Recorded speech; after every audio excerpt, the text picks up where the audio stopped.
Okey, baik kamu semua. Ini dia lampu suluh padu geng. Model PN312. Alright. Bateri dia boleh tahan 12 ke 13 jam. Boleh jadi power bank. Okey. Boleh jadi power bank dan juga boleh zoom lebih dari 1 kilometer.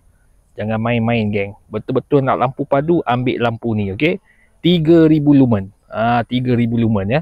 Ini memang padu geng. Okey. Lampu belakang dia ada 2 mode. Lampu depan ada 3 mode. Okey, ini model PN312. Okey.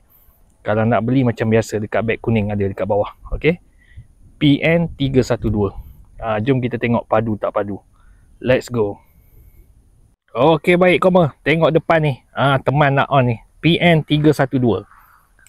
Mode pertama ambil kau. Memang padu. Okey.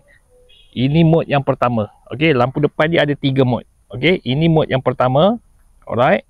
Mode kedua, mode ketiga. Tu dia. Lampu depan dia 3 mode. Okey. Lampu belakang tekan 3 saat. Mode pertama, tu dia. Mode kedua.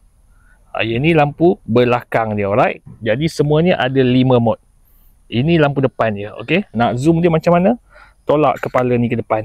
Okey. Boleh pergi lebih 1 kilometer. Nampak tu saya zoom.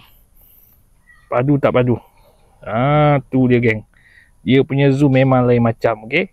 PN312. Ni lampu dia. Nak beli macam mana? Dekat beg kuning ada. Dekat bawah nanti saya letak beg kuning.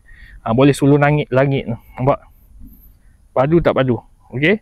PN312. Okey. Ini memang padu geng. Nampak tu? Saya besarkan.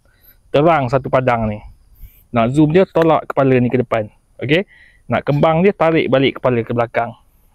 Tu dia geng. Okey. Jangan tunggu lama-lama. Ini barang-barang padu. Siapa padu dia mesti beli.